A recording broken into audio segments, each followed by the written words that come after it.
Hello, you're watching Daily News on Allnews Nigeria. I am Akpabio. Here are the headlines for today. Jonathan visits TINUBU behind closed doors in ABUJA. AKEREDOLU confirms ill health report, embarks on sick leave. Don't blame me if Akpabio turns out worst, says Ndume.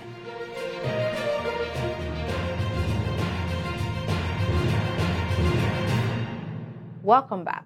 Now the news. Nigeria's President Bola Ahmed TINUBU on Tuesday met with former President Goodluck Jonathan, his first official visit from one of his predecessors. Jonathan, who doubles as head of the ECOWAS mediation team to Mali, noted that the visit was to discuss issues pertaining to Africa and the West Africa sub-region. Members of Mali's security forces on Sunday, June 11, 2023, cast their ballots ahead of the new constitution referendum slated for June 18, 2023. The referendum is considered to be a major milestone in the lineup to elections planned for February 2024. Yeah, I came to brief the president about some continental and subcontinental bodies. I'm the ECOWAS mediator for Mali, and I'm the chair of the West African Elders Forum. So there are certain issues bordering on the continent and the sub-region that I discussed with various presidents. Similarly, TINUBU received the leadership of the National Association of Nigerian Students, NANS, according to a statement by the Director of Information at the State House, Abiodun Oladunjoye. The president pledged that his administration would commit more resources to the education sector to ensure that every Nigerian child, regardless of their background, has access to quality education.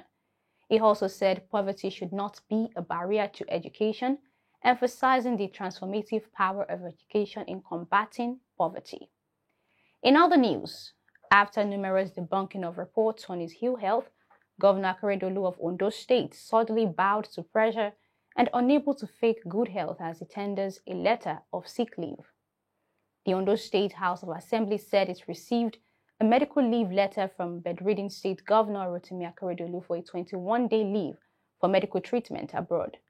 According to the letter, AKEREDOLU's medical leave starts June 17, 2023 and ends on July 6, 2023.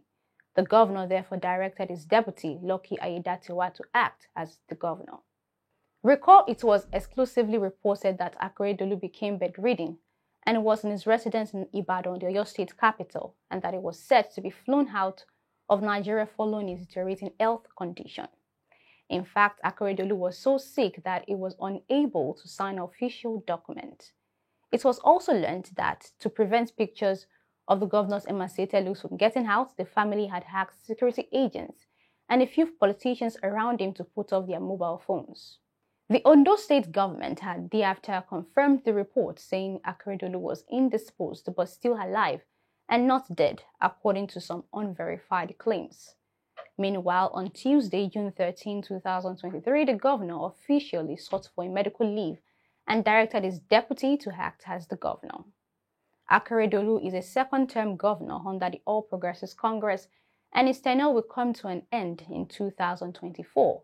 Sahara reporters had exclusively reported in January that AKEREDOLU was treating an ailment said to be blood cancer, leukemia.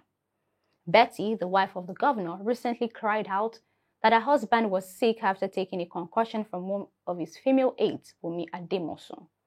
This is Sarah Berry. I have a message for Ademosun, and I believe that she is on this Akiti Women's platform. I don't have her number, and I don't think she's worthy of me having her number. I want this woman to stay away from my husband. Stop sneaking in concussion. According to her, they are from her pastors, her fake pastors, to give my husband to drink. We rely on medical care. We rely on Western style of medical care, and Akiti will get well. But what has triggered this very message is her recent nocturnal meetings to become the deputy governor of Ondo State. Look at you. What have you got upstairs to be the deputy governor of Ondo State? Yeah, Peradventure, if anything happens to Aketi, Lucky takes over. It is a constitutional thing. But for you to be scheming, I warned Aketi from the word go that this woman is evil, this woman is no good. And it is happening. She has nothing good for you. I warned you. This woman is bloody evil. But I'm warning her for the very last time to stay away from my husband. In a leaked audio file, the First Lady accused Ademosun, the special advisor to the governor on multilateral and intergovernmental affairs, of sneaking to give AKEREDOLU a local herbal drink. Finally, on the news, after endorsing the newly elected Senate President, Akpabio, Senator Ndume appears to be playing smart as he tries to deduct himself if the tide gets rocky during Akpabio's tenure. Senator Ndume of Borno South District in Borno State has asked that he be not held responsible in the event that the freshly elected Senate President, Akpabio, falls short of expectations in his running role. Ndume was one of those who spearheaded the campaign for Akpabio and Deputy Speaker Barau Jibri, leading to their election on Tuesday. Appearing on Channels Television's Politics Today, hours after the inauguration of the 10th National Assembly, the senator was asked if Akpabio's performance should reflect on him as one of his endorsers. He, however, argued otherwise. I'm not the Akpabio.